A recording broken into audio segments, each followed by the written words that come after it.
Welcome to Shiva studios. So మీ అందరికి wish you happy new year. So 2024లో ఎంత ఎంజాయ్ చేసిరో 2025లో కూడా అంత ఎంజాయ్ చేయాలని చెప్పేసి మీకోసమే కేక్ కట్ చేస్తున్నాం. సో అందరికి happy new year. So cake cut చేద్దాం ఇప్పుడు.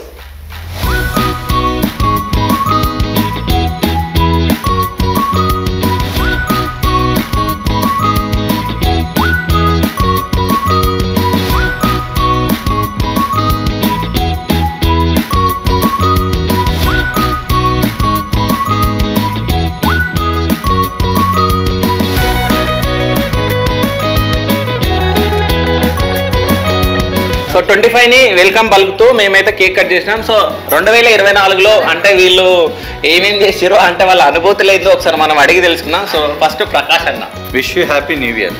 అంతేనా? Next wish you happy new year. Okay. So thank you. But ఎందుకంటే చాలా తక్కువ టైంలోనే మా శివ స్టూడియోని దాదాపుగా చాలా మంది ఆదరిస్తున్నారు. మీ ఆదరణ అలానే ఉండాలి 2024లో. బట్ ఎంత ఆదరించారో 2025లో ఒక 2-3 మంత్స్లోనే మేము 1 మిలియన్ మీ దగ్గర నుండి ఎక్స్పెక్ట్ చేస్తున్నాము.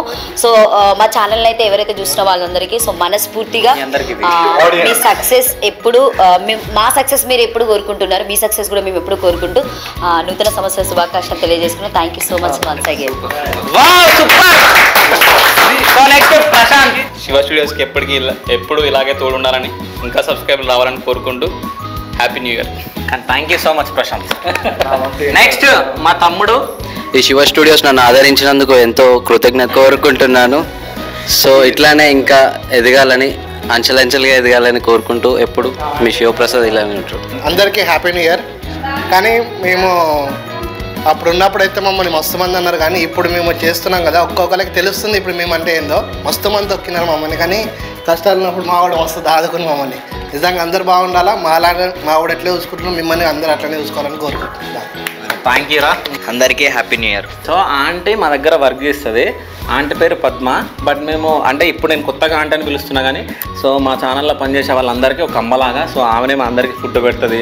అంటే ఏదైనా కాఫీ కానీ టీ కానీ మేము డల్గా ఉంటే ఎందుకు డల్గా ఉన్నారు ఏంటి అని చెప్పేసి మా గురించి అన్నీ బాగోగులు చూసుకునే ఒకే ఒక ఆమె ఈమె మా ఆఫీస్లో. సో మాట్లాడు. అందరూ నా పిల్లల్లోగానే నాకన్నా పిల్లల కన్నా ఎక్కువ వీళ్ళు అంతా. నేను వీళ్ళని చాలా ఇది చేసిన, నాకు ఒక దగ్గర చాలా ఇది చేసిండ్రు, చెప్పలేను వాళ్ళ పేరు. కానీ నేను చాలా అట్ట అయినాను. నేను ఇక్కడికి వచ్చినాక చాలా సంతోషంగా ఉన్నాను. కానీ అంటే ఏది జరిగినా మన మంచి కోసమే. సో ఎవరిని బ్లేమ్ చేయాలని కాదు. సో ఏది జరిగినా మా మంచి కోసమే జరిగింది. అందుకే మేము ఇక్కడ ఉన్నాం. ఇప్పుడు నాటే ఈజీ. జస్ట్ 9 నెలల్లో 6 లక్షల మంది సబ్స్క్రైబర్లు రావడం నాటే ఈజీ. చాలామంది 1 లక్ష రావడానికి సంవత్సరాలు కష్టపడతారు. జస్ట్ అది మీ అందరి సపోర్ట్ వల్ల శివ స్టూడియోస్కి 6 లక్షల సబ్స్క్రైబర్లు రావడం. ముఖ్యంగా దయన్న, నిజం చెప్తున్నా, దయన్న ఏంటంటే ఆయన నైట్ 1 వరకు 2 వరకు అట్లా వర్క్ చేస్తూ ఉంటాడు. సో ఆయన సపోర్ట్ వల్లనే ఇంతమంది సబ్స్క్రైబర్స్ వచ్చారు. So next Prashant. So Prashant కూడా బాగా కష్టపడతాడు. తర్వాత లావణ్య. సో లావణ్య ఏంటంటే ఎవరు ఏమనుకున్నా పర్వాలేదు, నేను కంటెంట్ అనేది నేను బయటికి తీసుకురావాలని చెప్పేసి ఎక్కువ అనుకుంటుంది. తర్వాత వీడు నాకు ఒక తమ్ముళ్ళలాగా. సో వీడు కూడా అంటే చిన్న ఏజ్లో అయినా కానీ అంటే ఒక కెమెరామ్యాన్ లాగా కొత్తవి అంటే కొత్తగా ఎట్లా నేర్చుకోవాలి ఏందని చెప్పేసి నేర్చుకుంటూ మా దగ్గర వర్క్ చేస్తున్నాడు. తర్వాత సునీల్ గ్రాఫిక్ డిజైనర్. థమ్స్ చాలా బాగా చేస్తాడు. సో వాడు కూడా మా అంటే శివ స్టూడియోస్కి వచ్చి కష్టపడాలని వచ్చిండు. అదేవిధంగా కష్టపడుతూ. తర్వాత చరణ్. సో చరణ్ ఒక సంస్థలో కొన్ని సంవత్సరాల నుంచి పనిచేసిండు. బట్ నా గురించి ఆ సంస్థను వదిలేసి నా దగ్గరికి వచ్చిండు. So thank you so much రా. సో ఇంకోటి ఏంటంటే ఏదో మాట్లాడుకుంటారు వీళ్ళు. ఏదైనా ఒక సంస్థలే. సో మొత్తానికైతే 2024 మంచిగా ముగింపు పలికింది. మేమైతే చాలా హ్యాపీగా ఉన్నాం. సో ఫైనల్ గా కొత్త సంవత్సరంలో కొత్త ఛానల్స్ తో మేము ముందుకు రాబోతున్నాం. సో మరింత అంటే ఎంటర్టైన్మెంట్ ఇవ్వబోతున్నాం మీ అందరికి. సో రెడీగా ఉండండి. సో ఎంజాయ్ చేద్దాం. సో మీ కుటుంబాలలో కూడా మీరు హ్యాపీగా ఉన్నారని చెప్పేసి మేము ఫీల్ అవుతూ సో అందరికీ సో మళ్ళీ once again happy new year. So అందరం శివ స్టూడియోస్ త్రూ మళ్ళీ ఒకసారి గట్టిగా చెప్తాం హ్యాపీ న్యూ ఇయర్.